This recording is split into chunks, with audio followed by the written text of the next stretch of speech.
મને થયું કે આ કેમ આવું થઈ ગયું. ચાલો, સ્વામિનારાયણ હરે, સ્વામિનારાયણ હરે. તારીખ આજે 12 જૂન 2024. આપણે અત્યારે આ લોયાનું 11મું વચનામૃત જોઈ રહ્યા છે. એમાં આપણે ભગવાને કાલે જે પ્રશ્ન પૂછેલો એ પ્રમાણે સત્શાસ્ત્ર થકી સત્પુરુષની સમજણ કેવી હોય અને અસત્પુરુષની સમજણ કેવી હોય એ આપણે જોઈ રહ્યા છે. ગઈકાલે આપણે અસત્પુરુષનું તો જોયું કે ભાઈ એ જે શું કહે છે કે ભાઈ જગતમાં જેટલી પણ પુરુષ અને સ્ત્રીઓની મૂર્તિ રહેલી છે, એટલે જે આકારો રહેલા છે એ બધાનું ધ્યાન કરવાનું. અને એને વિશે એમ કે જો મલિન ભાવ તમને આવે તો પછી એની અંદર ભગવાન એટલે ભ્રમ રહેલા છે એવી ભાવના કરીને એ ભાવ ટાળવો. મહારાજ કહે કે ના ભાઈ, એવી રીતે કોઈ જીવનું ધ્યાન કરવું નહીં, કારણ કે એ તો પેલાના જીવનો બહુ મલિન આશય છે જે એવી રીતે એનું ધ્યાન કરવાની વાત કરે છે. ને આ અસત્પુરુષની સમજણ છે અને એની ફલશ્રુતિ શું છે? ફળશ્રુતિ ઘોરતમ નરક છે. પછી ભગવાને કહ્યું કે ભાઈ સત્પુરુષની સમજણ શું હોય સત્શાસ્ત્ર થકી? તો ભગવાને શું કહ્યું કે ભાઈ સત્પુરુષની સમજણ શું હોય? તો શ્રીમદ ભાગવત અને ગીતા આદિ જે સત્શાસ્ત્ર છે એના થકી સત્પુરુષની સમજણ શું હોય?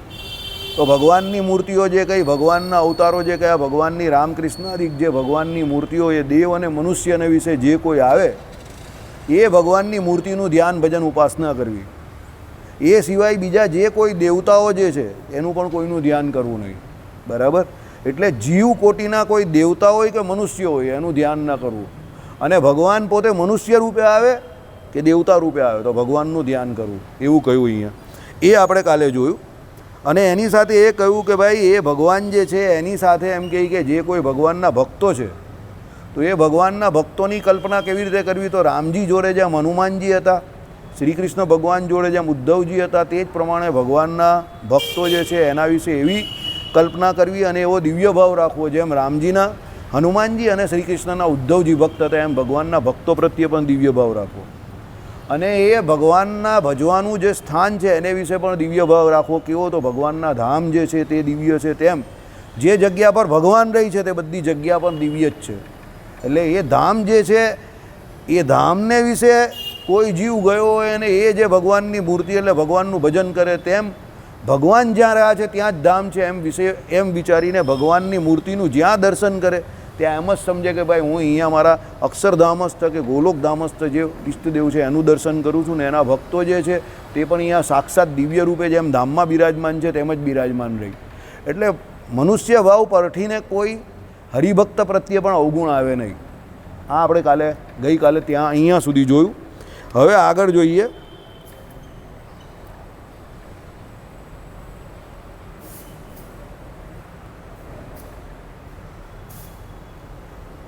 એટલે દિવ્ય ભાવે સહિત મનુષ્યરૂપ ભગવાનની મૂર્તિનું ધ્યાન કરે છે તેને ભગવાનના અવતારની જે મૂર્તિઓ થતા તે વિનાના જે અન્ય આકાર તે બેયને વિશે સમપણું થાય જ નહીં. અન્ય આકાર એટલે બીજા જે જીવના આકારો અલગ અલગ પ્રકારના કયા તેને વિશે અને ભગવાનની મૂર્તિની વિશે સમપણું થાય નહીં. એને એટલી ખબર જ હોય કે ભગવાનની મૂર્તિનું ધ્યાન થાય. અન્ય જીવ ગમે એવો મોટો બ્રહ્મવેતા હોય તો પણ એનું ધ્યાન થાય નહીં. એટલે એના વિશે સમપણું થાય નહીં. અને ભગવાનના અવતારની જે મૂર્તિઓ છે તે છે તેઓ દ્વિભુજ અને તેને વિશે ચારભુજની ભાવના, અષ્ટભુજની ભાવના કહી છે. તે પણ ભગવાનની મૂર્તિને તે વિનાના અન્ય આકાર તે બેમાં જે અવિવેકી પુરુષને સમભાવ થાય છે તેની નિવૃત્તિને અર્થે કહી છે. એટલે ઘણી જગ્યા પર આપણે જોવું હોય કે ભગવાનને ચતુર્ભુજ પણ કયા હોય. બરાબર? શંખ, ચક્ર, ગદા અને પદ્મધારી ભગવાનની મૂર્તિ હોય અને એ પ્રમાણે ચતુર્ભુજ રૂપે ભગવાન હોય. બરાબર? નારાયણ ભગવાનની ઘણી બધી મૂર્તિઓ જે છે ને તે પ્રમાણે છે. આપણે ત્યાં તમે જોજો બધા ભગવાનના જે એ હોય ને શંખ, ચક્ર, ગદા અને પદ્મ એ ચાર જે હોય એમાં આયુધમાં ફેરફાર હોય અને એ પ્રમાણે બધી મૂર્તિઓ અલગ અલગ કઈ હોય. તમે જોયું તો આ 24 પ્રકારની એકાદશીના 24 દેવતાઓ કયા બધાના આયુધમાં એ પ્રમાણે ફેરફાર છે. બરાબર? તમે નરનારાયણ દેવ જોશો તો એના આયુધમાં ફેરફાર, લક્ષ્મીનારાયણ દેવના આયુધમાં ફેરફાર. બરાબર? બધા ભગવાનના આયુધમાં ફેરફાર દેખાય તમને. તો એ મૂળભૂત ભગવાન તો એક જ છે, પણ એ ભગવાનને ચતુર્ભુજ કે અષ્ટભુજ પ્રકાર કે અષ્ટભુજ એટલે 8 હાથવાળા કે સહસ્ત્રભુજ સુધીની કલ્પના જે શાસ્ત્રોમાં બતાવેલી છે કે એ જે લખેલું છે, વર્ણન કરેલું છે તે કેમ? તો 2 હાથવાળા તો બીજા ઘણા બધા શરીરવાળા 2 હાથવાળા તો ઘણા બધા એવા માણસો હોય કે ઘણા બધા એવા જીવ હોય. તો એ 2 હાથવાળા જે એટલે દ્વિભુજ જે જીવ પુરુષ કે માણસનો કે દેવતાનો દેહ ધારી રહેલો હોય તે અને ભગવાન એ બંને વચ્ચેનો જે તફાવત એ સમજાવવા માટે ભગવાનની મૂર્તિઓ ઘણી જગ્યા પર ચતુર્ભુજ, અષ્ટભુજ કે સહસ્ત્રભુજ રીતે બતાવેલી હોય. બરાબર? કે ભાઈ આ ભગવાન જે છે તે આ પ્રમાણે તમારાથી અલગ છે, અલગપણું બતાવવા માટે. એટલે આમાં શું, આમાં પણ લોજિક શું છે, આપણે ત્યાં સમપણે બતાવે ને તો બધા એકબીજાને સરખા જ માને. આપણે ત્યાં બુદ્ધિનો ફરક કોઈને ખબર નહીં પડતી. બસ ટૂંકમાં આ મેં મારા જીવનના 50 વર્ષના અનુભવથી જોઈ લીધું. આપણે ત્યાં બુઠ્ઠલને બી એવું જ લાગે છે કે એ બહુ બુદ્ધિશાળી છે, અને બુદ્ધિશાળી એ બુઠ્ઠલ બનવું પડે પેલા બુઠ્ઠલ જોડે, પણ બુઠ્ઠલ તો બુદ્ધિશાળી બનવાનો નથી. આ તકલીફ છે. બુદ્ધિશાળી બુઠ્ઠલની રીતે વર્તી શકે, કારણ કે એને ખબર પડે છે કે આ બુઠ્ઠલ છે, એટલે એણે એની જાતને નીચે લાવવી પડે. કારણ કે બુઠ્ઠલ તો બુદ્ધિશાળી બનવાનો જ નથી, એમાં લોજિક જ નથી કોઈ. એ બુઠ્ઠલ છે તો બુઠ્ઠલ જ રહેવાનો.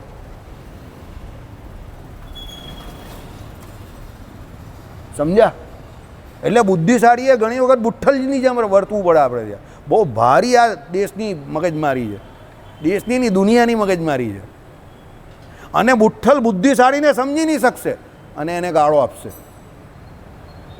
એની જાતને બહુ હોશિયાર સમજે જ ને, એને આમને પેલાને તેને ફલાણું ને ઢીમકું ને, પણ એકચ્યુઅલી એની આખી જિંદગી પેલાને સમજ્યા વગર જ નીકળી ગઈ. એ સમજતો નથી, એ સ્વીકારી નહીં શકતો કે બુઠ્ઠલ છે. સમજો, હોશિયાર અને ગગા માણસ વચ્ચેનો સૌથી મોટો ફરક ખબર છે શું છે? કોઈ દિવસ આનો વિચાર કર્યો મનીષભાઈ? ખબર પડે કોઈ દિવસ વિચાર કર્યો કે હોશિયાર અને ગગા માણસ વચ્ચેનો ફરક કેમ રહી જાય છે? ખબર પડે છે કેવી રીતે?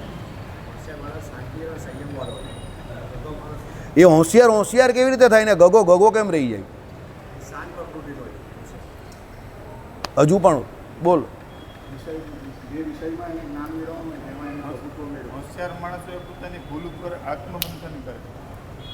હોશિયાર રોજબરોજ હોશિયાર એટલે થાય છે કે એની ભૂલ સ્વીકારે છે,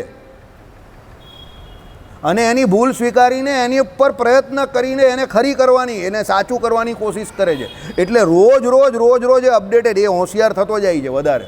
સમજો? ત્યારે ગગો જે છે એની ભૂલ સ્વીકારતો જ નથી. એ ઉલટાનું ખોટો હશે ને તો બી પોતાની જાતને સાચું સાબિત કરવાની કોશિશ કરશે.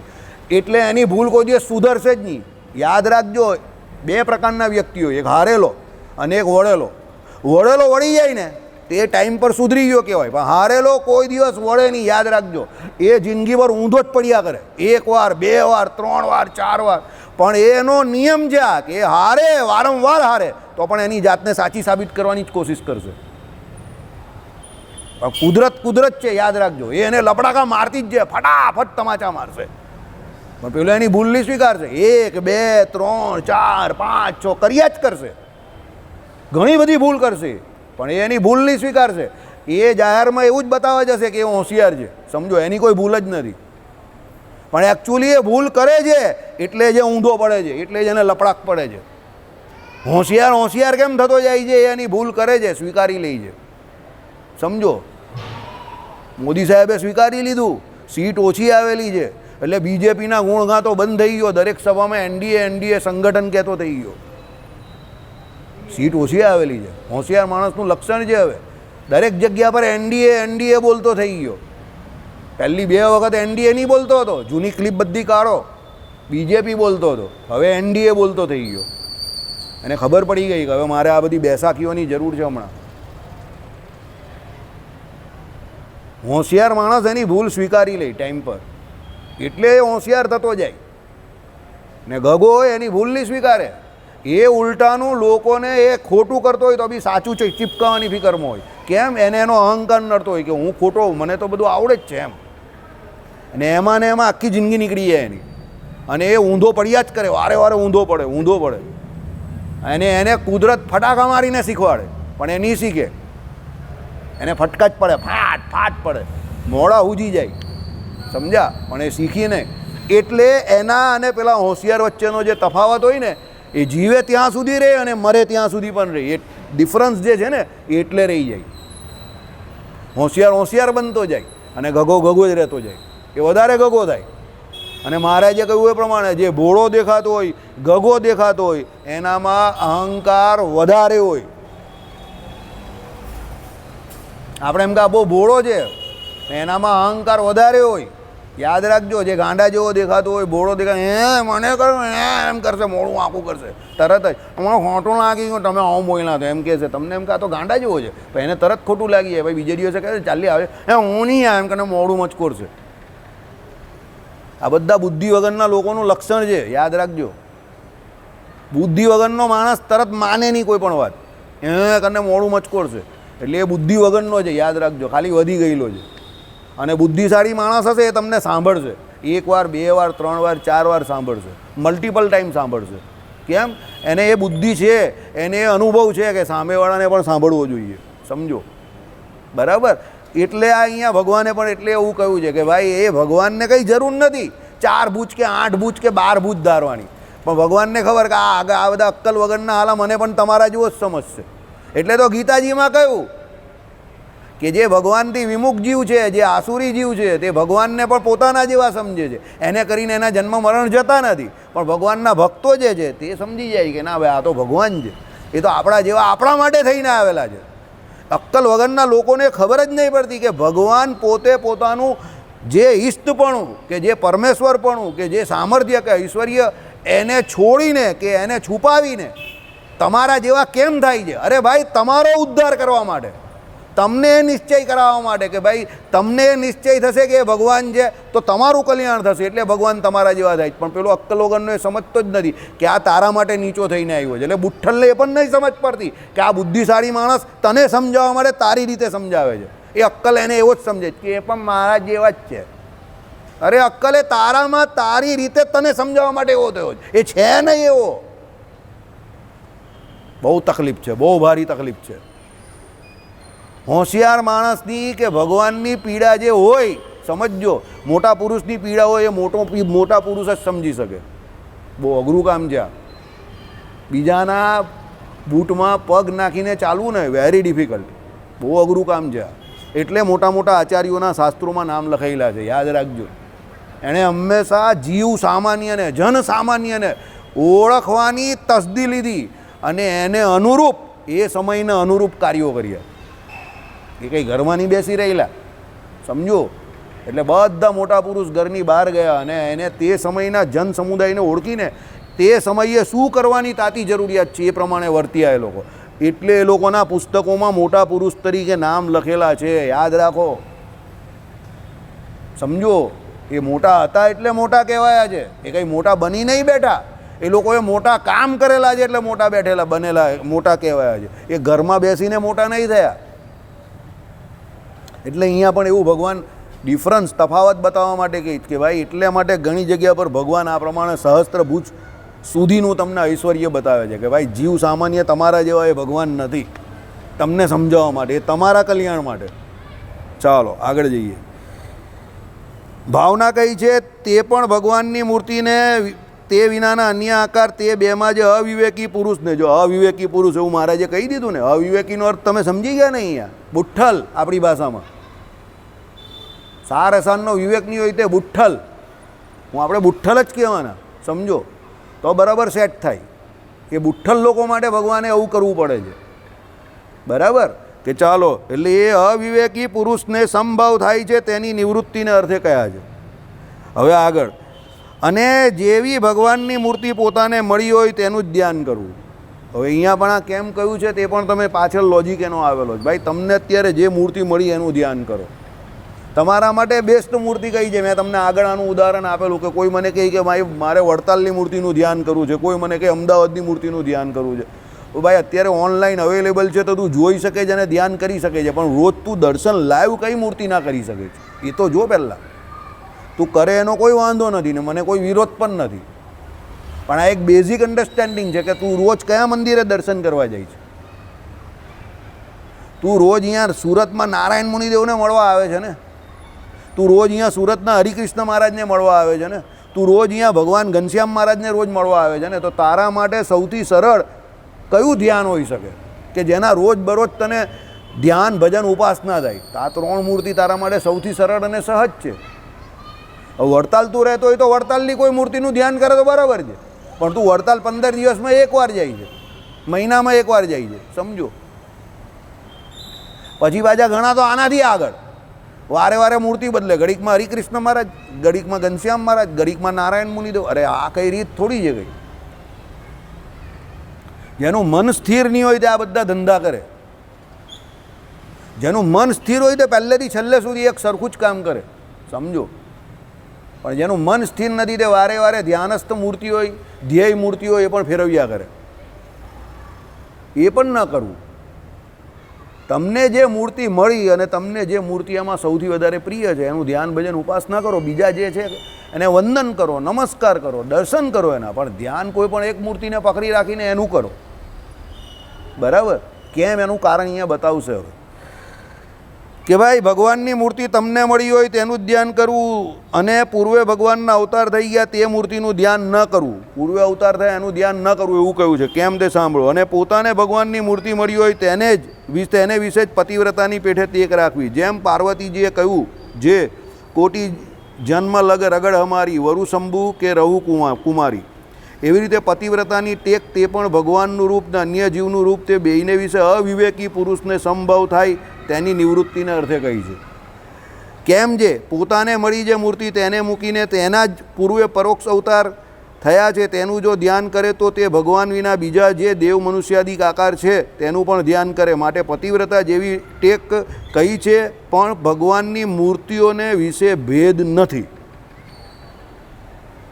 બહુ સરસ અહીંયા સમજાવી દીધું કે ભાઈ તમને મળેલી મૂર્તિનું ધ્યાન કરવું તો આમાં કોઈ કટ્ટરવાદ નથી. પતિવ્રતાની ભક્તિને વિશે નો કટ્ટરવાદ.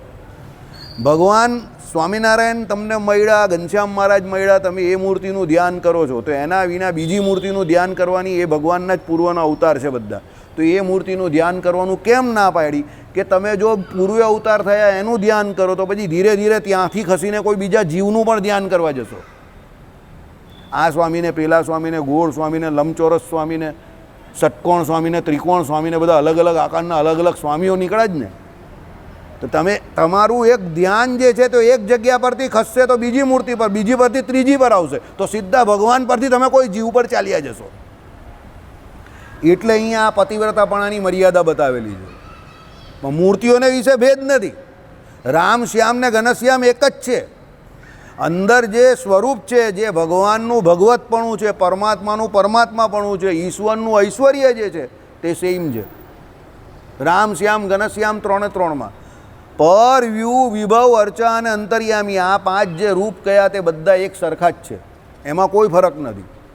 ભગવાનના દરેક અવતારો જે કંઈ કયા એમાં સામર્થ્ય વધતી ઓછી ભગવાને પોતાની ઈચ્છા પ્રમાણે બતાવી હશે, પણ એનાથી સામર્થ્ય ઓછી વધતી થતી નથી. એ તો બતાવે ઓછી. એ તો કોઈ રૂપિયાવાળો, પૈસાવાળો માણસ હોય અને એને જેટલી રૂપિયાની જરૂર હોય, જેટલા વાપરવાનો એટલા જ રૂપિયા એ આપે. એ કંઈ વધારેની અંદરથી કાઢીને આપે તમને. 100 રૂપિયાની જરૂર હોય તો 100 વાપરે ને 1000ની જરૂર હોય તો 1000 વાપરે, સમજો. પણ જ્યારે 100 વાપરે ત્યારે એ નાનો નહીં થઈ જતો કે 100 રૂપિયા જ વાપરે. અરે પણ 100ની જરૂર હોય તો 100 જ આપે ને તને, અને 1000ની જરૂર હોય તો 1000 વાપરે, અને 10,000ની જરૂર હોય તો 10,000 વાપરે. પણ એ રૂપિયાવાળો છે ને એ મોટો કેમ કહેવાય છે? કારણ કે એની પાસે મોટા રૂપિયા છે અને એ મોટા વાપરી શકે છે. ને પેલો નાનો નાનો કેમ કહેવાય છે? એની પાસે મોટા રૂપિયા છે જ નહીં. એમ ભગવાન તો અનંત ઐશ્વર્યોના ધણી છે, સમજો, સામર્થ્યના ધણી છે. નિરવધિક અતિશય એમનું સામર્થ્ય કે ઐશ્વર્ય કહ્યું છે. પણ એ ભગવાનને દરેક જગ્યા પર કે એક સરખું ઐશ્વર્ય થોડું વાપરવાનું છે, સમજો. જ્યાં જેટલું બતાવવાનું એટલું બતાવે, એટલે એનામાં નથી એવું સાબિત નહીં થતું. પણ આપણાવાળા પેલા હોય ને, બહુ કંજૂસ માણસ છે એમ કહી, એને 20 રૂપિયા જ આપ્યા એમ કહી. અરે પણ ત્યાં 20ની જ જરૂર હતી ને. એ કંજૂસ નથી, એ હોશિયાર છે, એટલે જે પૈસાદાર છે. એને ખબર છે એ વાત કે 20 રૂપિયાની વસ્તુ 20માં જ લેવાય. એ 20ના 40 લીધા હોય તો એ પૈસાદાર, એ માલદાર કે મોટો માણસ થયો નહીં હોય. એ તારા જેવો લકીર કા ફકીરે જ હોય. કાલે એક ભાઈ 40 રૂપિયા કિલોના બટાકા લઈ ગયા. ઘરે જઈને ફાડ્યા, બટાકા કાપ્યા, બધા બટાકા બગડેલા નીકળ્યા. અને અમે લોકોએ 28 રૂપિયા કિલો લીધા. અમારે ત્યાં બધા મસ્ત નીકળ્યા. 28 રૂપિયા કિલોવાળા સારા નીકળ્યા ને પેલાના 40 રૂપિયા કિલોવાળા બધા બગડેલા નીકળ્યા. 28 વાળા એકદમ 58 નીકળ્યા અને 40 વાળા એકદમ, સમજી ગયા? આઈડિયા આવી ગયો તમને? એટલે પરિસ્થિતિ અહીંયા એ નથી કે મોંઘા કે સસ્તા. પરિસ્થિતિ શું છે, કયા બટાકા લેવાના એ તમને ખબર હોવી જોઈએ. બરાબર. એટલે કોઈ રૂપિયા ઓછા વાપરે છે કે કોઈ રૂપિયા જોઈને આપે છે કોઈ જગ્યા પર, એનો મતલબ એવો નથી કે એ ગગો છે કે કંજૂસ છે. એને ખબર છે કે આની કિંમત જ એટલી છે, સમજો. બરાબર. એટલે તો કહું રિયલ કે રિયાલિટી વેલ્યુ કોઈની પણ જાણવી બહુ જરૂરી છે. એ ન જાણો તો બહુ મગજમારી થઈ જાય. સામેવાળા માણસની કિંમત જાણીને જ એની જોડે વાત કરવી કે આની જોડે આ પ્રમાણેની વાત થાય કે ન થાય. નહીં તો એ તમારી ડિસવેલ્યુ કરી નાખશે. એ એને તમારા જેવો સમજી જશે. આઈડિયા આવી ગયો? સામેવાળા માણસની કિંમત જોઈ લો પહેલાં કે આની ઓકાત કેટલી છે, આની કિંમત કેટલી, જે પ્રમાણે બિહેવ કરો. એની 10 રૂપિયાના ખમણ ખાવાની કિંમત હશે ને તો એની જોડે કિંમત એ જ પ્રમાણે વાત કરો. એની બહાર ન જાઓ, કારણ કે એને એની બહારનું ખબર નહીં પડવાની, સમજો. અને દુનિયામાં જે અફવાઓનું માર્કેટ ગરમ કરે છે ને એ આવા જ લોકો કરે છે. પેલા પાસે ટાઈમ નથી. આવા લોકો નવરી દુકાન જોઈને અફવાઓનું માર્કેટ ગરમ કરે, કારણ કે એ નવરી દુકાન છે ને એટલી બુદ્ધિ નથી, એને આ જ કામ કરવાનું છે. બરાબર. ચાલો, એટલે શું કહ્યું? પતિવ્રતાની ભક્તિ કઈ છે, પણ ભગવાનની બીજી જે કોઈ અવતારો જે છે એનું ખંડન બંધન નહીં કરવાનું, કારણ કે સ્વરૂપમાં કોઈ ભેદ નથી. એ પરમાત્મા સ્વરૂપ તો બધામાં એક સરખું જ રહેલું છે, સમજો. એ ભગવાન તો બધામાં એક સરખા જ રહેલા છે. પણ જો અહીંયા પણ પાછો લોચો, અહીંયા પતિવ્રતાની ભક્તિ કરવાની ભગવાને આપણા માટે કહી છે, આપણા જીવનું સારું થાય, એટલે કે આપણે જીવ કોઈ બીજા જીવનું ધ્યાન કરીને એનું કલ્યાણ નહીં બગાડે. તો પણ અહીંયા પણ સાલો પેલો ભગવાનમાં ભેદ કરી બેસે છે. એ ભગવાન નાના મોટા. એટલે જ્યાં જ્યાં ભગવાને જીવના રૂડા માટે કંઈક સારી વ્યવસ્થા કરવાનું વિચાર્યું તો લોકોએ ઉલટું લઈને ભગવાનને વિશે પોતાની ભેદ બુદ્ધિ ઠોકી બેહાડી કે ભગવાન નાના મોટા થઈ ગયા. આ અવતાર નાનો ને પેલો અવતાર મોટો ને આ મોટા ને આ નાના ને આવું વિચારતો થઈ ગયો એની બુદ્ધિથી. કારણ કે એની બુદ્ધિમાં એ નાના મોટાપણું ગયું જ નથી ને, ભેદ બુદ્ધિ, સમજો. પરમાત્માએ એ પતિવ્રતાની ભક્તિ આપણા માટે કહી કે નહીં ભાઈ, તું ભગવાનનું ધ્યાન કરે છે, એક મૂર્તિને પકડી રાખ, જે તને મળી એને પકડી રાખ અને એનું ધ્યાન કર, તો સહેજે સહેજે તારું કલ્યાણ થઈ જશે, સમજો. જે પહેલાંના સમયમાં ટેસ્ટ ક્રિકેટ રમતા હતા એ પ્રમાણે ભાઈ લંચ પહેલાં 50-60 રન જ કરવાના, નવા બોલે વિકેટ નહીં પડવી જોઈએ. લંચ પછીનું સેશન હોય એમાં બધા બોલ સ્વિંગ થતાં ઓછા થઈ જાય, બોલરો થાકેલા હોય, ગરમી પડતી હોય તો એમાં થોડા વધારે રન કરી નાખવાના. અને એના પછીનું સેશન હોય ચા પછીનું, એમાં પણ થોડા વધારે રન ઠોકી નાખવાના. 80 ઓવર પતે એટલે પાછી નવી બોલ આવે એટલે 10 ઓવર પછી શાંતિથી કાઢી નાખવાની. બીજે દિવસે સવારે સ્વિંગ થતાં 10 ઓવર કાઢો, પછી પાછા ઠોકો. એમ કરીને 2 દિવસ પહેલાં ટેસ્ટ મેચમાં બેટિંગ કરવાની, એટલે 500-550 રન થઈ જાય. તમે અડધી મેચ જીતી ગયા, કારણ કે તમે 550 રન દોડ્યા ને એટલે પેલા રન કર્યા એટલે પેલાને તમે એટલો થકવો પહેલાં, પછી એની બેટિંગ આવી એટલે એ માનસિક ને શારીરિક બંને રીતે થાકેલો છે. એટલે તમે અડધી મેચ ત્યાં જ જીતી ગયા, કારણ કે એને 1.5-2 દિવસ તમે દોડાવ્યો ને. તો ટેસ્ટ મેચમાં એને દોડાવવો પણ બહુ જરૂરી છે, સમજો. પછી એ બેટિંગ પર આવશે એટલે એ 550-600 રનનું ઉધારી લઈને મગજ પર આવે છે કે સામેવાળાએ 600 રન કરેલા છે. એ પ્રેશરમાં આવે ને પેલો પહેલેથી. એટલે એ ટેક્ટિક્સ હતી એ લોકોની કે 2 દિવસ પ્રથમ જે દાવ લઈને એણે 2 દિવસ બેટિંગ કરવાની જ પહેલાં, તો ઓટોમેટિક બાકીના 3 દિવસમાં પેલો 2 વખત આઉટ થઈ જશે સામેવાળી ટીમવાળો. તમારે બહુ ઓછો પ્રયત્ન કરવો પડશે, એની માનસિકતાથી જે આઉટ થશે કે મારે 3 દિવસ કાઢવાના જ, હું મેચ જીતી નહીં શકવાનો તો જ ડ્રો થશે, એટલે આઉટ થઈ જાય એમાં જ. આ મેન્ટલ ગેમ છે, સમજો. એટલે એને ટેસ્ટ ક્રિકેટ કહેવાતું હતું. ટેસ્ટ લેવાય એમાં તમારો આઈડિયા આવ્યો. પેલો કે અમે 2 વાર ડાઉન લઈએ ને મેચ હારીએ, પાકિસ્તાનની જેમ કે 92% તે પ્રેડિક્ટેબલ રેશિયો હોય તો પણ મેચ હારી જાય. પેલો કંઈ નહીં, યહાં સે સિર્ફ હમ ही हार सकते और कोई नहीं हार सकता. પાકિસ્તાનવાળા જે લોકોની બહુ ઉડાવે છે, બરાબર. તો આપણા જીવને ભગવાનમાં પણ આ જ પ્રોબ્લેમ છે. જ્યારે ભગવાન જીવને કંઈ સરળતા બતાવે કે મને મેળવવાનો સરળ રસ્તો, તો જીવ હાલો ભગવાનમાં જ ભેદ કરી નાખે એની બુદ્ધિ પ્રમાણે. અક્કલના ઓથમીર ખાઈ કોથમીર જેવા છે બધા. ચાલો, આવી રીતે સત્પુરુષની સમજણ છે. માટે જે સત્શાસ્ત્રનું શ્રવણ કરવું તે સત્પુરુષ થકી જ કરવું, પણ અસત્પુરુષ થકી સત્શાસ્ત્રનું કોઈ દિવસ શ્રવણ કરવું નહીં. ઇતિ વચનામૃતમ લોયાનું 11મું જે તે કહ્યું. બરાબર. 1 જ મિનિટ લાવો, અહીંયા વિડીયો જલ્દી ઊંચો કરી નાખ. આ બોર્ડ આ વાયર ઉપરથી ઉચક જલ્દી જલ્દી ફટાફટ 5 મિનિટમાં આપણે આ વચનામૃતને રિપીટ કરી નાખીએ. અહીંયા જ રહેવા દે, કઈ વાંધો નથી.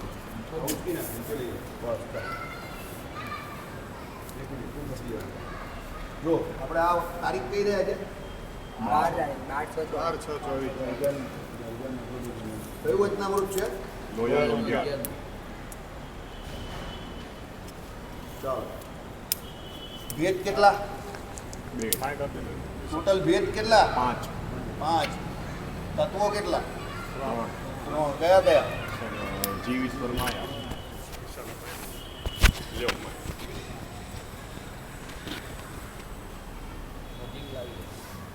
જીવ ઈશ્વરને આ 3 તત્વો થયા, બરાબર. હવે આમાં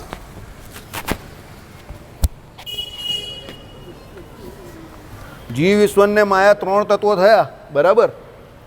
એમાં બદ્ધ જીવ જે હોય, બરાબર, કયો જીવ હોય? બદ્ધ જીવ. મનુષ્ય રૂપે, દેવ રૂપે કે બીજા કોઈ પણ 84 લાખ જાતની યોનિમાં આવે.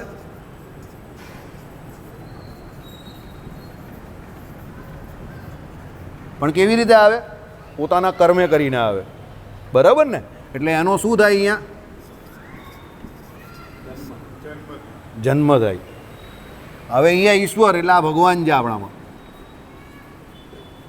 આ ભગવાન પણ મનુષ્ય રૂપે પણ આવે, દેવ રૂપે પણ આવે, પશુ પક્ષી રૂપે પણ આવે.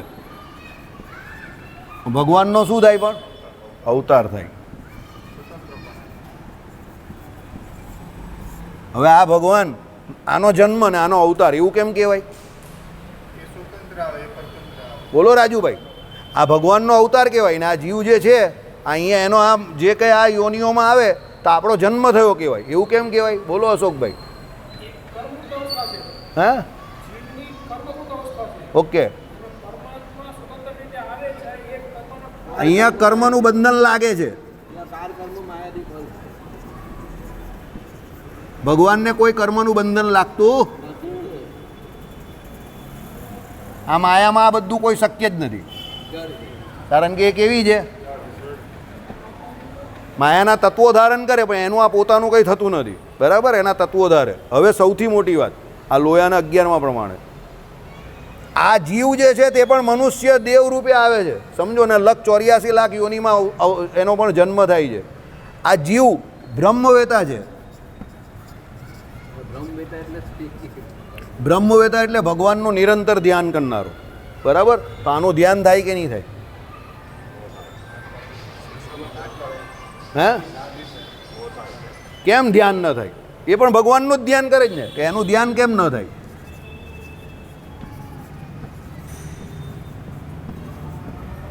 કેમ એનું ધ્યાન ન થાય? એ પોતે ભગવાનથી જોડાયેલો છે, તેનું ધ્યાન કેમ નહીં થાય?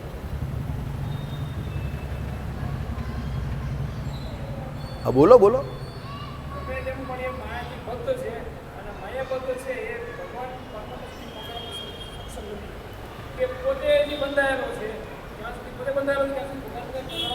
ઓકે, એ બંધાયેલો છે એટલું ધ્યાન નહીં થાય. ચાલો આપણે કોઈ મુક્ત પુરુષ લઈએ જે ભગવાન જેવો જ છે.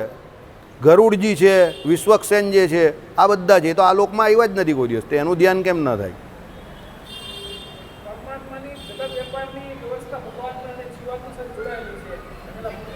ભાઈ વિમલ, કેમ ધ્યાન નહીં થાય? જીવનું ધ્યાન ન થાય.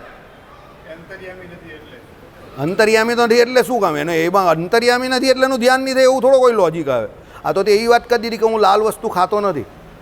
પણ લાલ વસ્તુ તું નહીં ખાય એટલે કે દુનિયામાં લાલ વસ્તુ થોડી નહીં હોવાની. લાલ વસ્તુ હોય તો શકે જ ને. કે તું નહીં ખાય એટલે તારો પ્રોબ્લેમ છે. તો સમજો, જીવનું ધ્યાન કરીને કોઈ પણ વ્યક્તિ મુક્ત નહીં થઈ શકે. યાદ રાખજો. એટલે એનું ધ્યાન ન થાય. આ જીવનું ધ્યાન કરે તો કોઈ પણ વ્યક્તિ મુક્ત નહીં થઈ શકે. કોઈ પણ જીવ હોય એનું ધ્યાન કરીને કોઈ પણ મુક્ત ન થઈ શકે. યાદ રાખજો. પતિવ્રતાના નિયમમાં જે કંઈ કહ્યું કે સોબરીના નિયમમાં જે કંઈ કહ્યું એ ઉપાસનાની વાત છે, એ ભક્તિની વાત છે કે ભાઈ તારી વૃત્તિ મારે લીધે મારી જોડે જોડી રાખજે. પણ એ ભગવાન જોડે પેલા લોકો જોડાયેલા છે એટલે એ ભગવાનનું આધિક્ય બતાવેલું છે, એ ભગવાનના ભક્તનું આધિક્ય બતાવેલું. ડાયરેક્ટ એનું ધ્યાન કરવાનું નહીં બતાવ્યું. આ જીવનું ધ્યાન કરે તો કોઈ પણ વ્યક્તિ મુક્ત નહીં થઈ શકે. પરમાત્માનું ધ્યાન થાય એનું જ ધ્યાન, પરમાત્માનું ધ્યાન થાય એટલે પરમાત્માનું જ ધ્યાન થાય. કેમ? આ ભગવાન જે છે એ કોઈ પણ રીતે કોઈ પણ કાળમાં કાળ કર્મ અને માયા એનાથી બંધનમાં કોઈ દિવસ આવ્યા નથી. હવે સમજો, તમે કહ્યું તે તો નિત્ય મુક્તો પણ એવા છે, પણ નિત્ય મુક્તો એવા છે તે પરમાત્માની કૃપાથી છે. સ્વતંત્રપણે કાળ કર્મ માયાથી છે, પણ એમનું જે સ્વતંત્રપણું કાળ કર્મ માયાથી છે તે કોને કારણે છે? પરમાત્માની કૃપાને કારણે જ. પણ ભગવાનનો કોઈ ભગવાન નથી. આઈડિયા આવ્યો? बराबर. इस घने जंगल में तुम चारों को मुझसे कौन बचाएगा? आ ये डायलॉग છે અહીંયા. સમજો કે આ ભગવાન જે છે એની જોડે અક્ષરધામમાં નિત્ય મુક્તો પણ રહેલા છે, પણ એનું ધ્યાન ન થાય. કેમ? એ પરમાત્માની કૃપાથી નિત્ય મુક્ત છે અને એ ભગવાનની આજ્ઞાની બહાર નહીં જતા, એટલે જ ત્યાં છે. સમજો, એ ભગવાનનું મહાત્મય જાણે છે એટલે ભગવાનની આજ્ઞાની બહાર જતા નથી. સમજો, એ ભગવાનથી અવળા નહીં ચાલતા, એટલે એ નિત્ય મુક્તો છે. નિત્ય મુક્તો કોણ હોઈ શકે? જે ભગવાનને અતિશય વાલા હોય તે જ હોય ને. આપણા જેવા ખજૂર લોકો હજુ હજૂર કરીને પણ ત્યાં પહોંચ્યા નથી. બરાબર, આપણે બધા ખજૂર છે. હા બોલો. નહીં થાય. ભગવાન ભેળા થાય. લક્ષ્મીનારાયણ દેવ હોય તો લક્ષ્મી અને નારાયણ બંનેનું સાથે થાય, પણ એ પણ ક્યારે થાય? લક્ષ્મીજીનું ધ્યાન ત્યાં મુક્ત છે એટલે નહીં ગયું, એના અનાદિ પત્ની છે એટલે. ધર્મદેવને ભક્તિ માતાની મૂર્તિમાં આપણે તો એટલે સ્થાપેલી છે. અક્ષર પુરુષોત્તમવાળા આ સવાલ કરેલો છે, બંડનો ઇતિહાસ વાંચી લેજો કે ભાઈ તમે ધર્મદેવ ભક્તિ માતાની મૂર્તિ સ્થાપો, તમે ગોપાળાનંદ સ્વામીની કેમ નહીં સ્થાપીએ કે ગુણાતીતાનંદ સ્વામીની કેમ નહીં સ્થાપીએ? સમજો.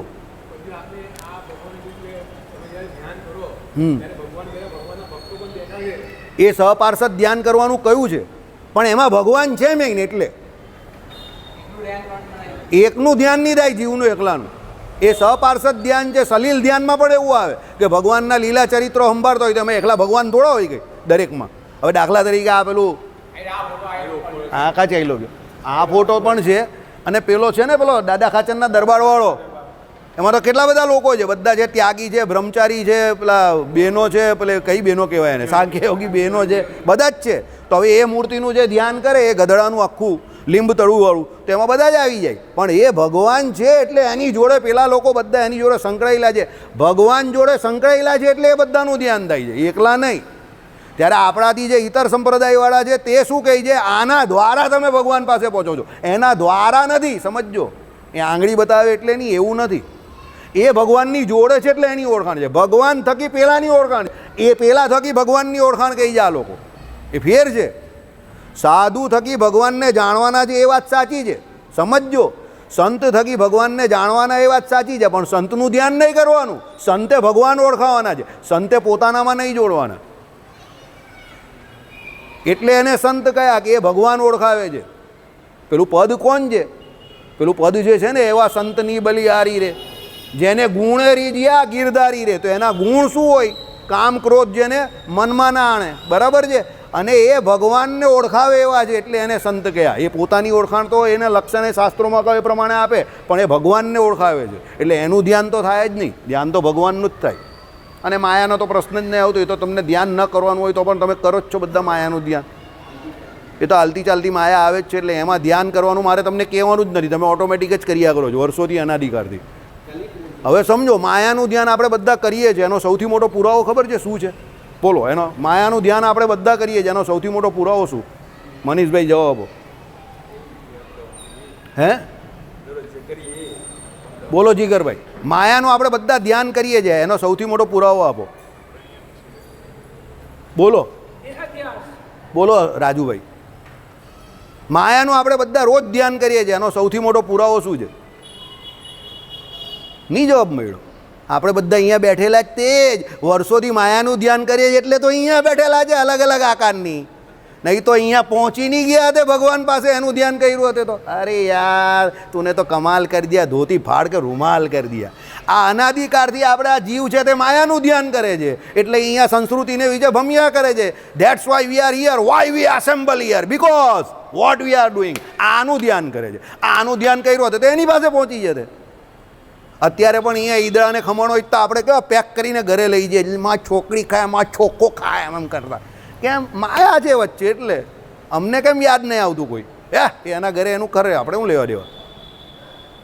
એમાં છોકીને છોક્કો એટલે તો આપણે અહીંયા જ સમજો, આપણા વાળ ઉખડી જાય કે ભલભલું ઉખડી જાય, પછી છોકીને છોક્કો જતો નથી અંદરથી. એ બે ઘાટ દે તો પણ તમને નહીં ખબર પડે, એ તો જેના હોય એને ખબર પડે. જેના હોય હૈયાના હાર છે અમારા. મુક્તાનંદ સ્વામી હરિ હૈયાનો હાર આને કહેતા હતા. આપણે કોને હૈયાનો હાર કહીએ? આને કહીએ. એ લાત મારે તો પણ અમારી માયા છે, બહુ પ્રિય છે, ઘરે લઈ જઈએ અમે તો કોટરીમાં બાંધીને. એટલે આપણે અહીંયા છે, એટલે આપણે પાછા આવવાની અહીંયા તૈયારી કરીએ છીએ. સમજો, આ આપણી તૈયારી છે આના પછીની, કે ના અમે તને નહીં છોડશું માયાને, અમને તું બહુ ગમે છે. આ અમને ગમે છે, પણ આના થકી પણ અમે તને જ માંગીએ જ પાછા, કે તું તો મળવી જ જોઈએ, તો જ મજા આવે. બરાબર? એટલે આપણે અહીંયા છે. આપણે આનું ધ્યાન નથી કરવાનું, એનું કરીએ છીએ, અને આનું કરવાનું જ તે જય સ્વામિનારાયણ જેવું કરવું જોઈએ એવું કરતા નથી. એટલે આપણે અહીંયા ભેગા થઈએ છીએ. મજા આવી ગઈ ને? હજી તો બહુ મજા આવશે. ચાલો, શ્રીપતિ શ્રીધર.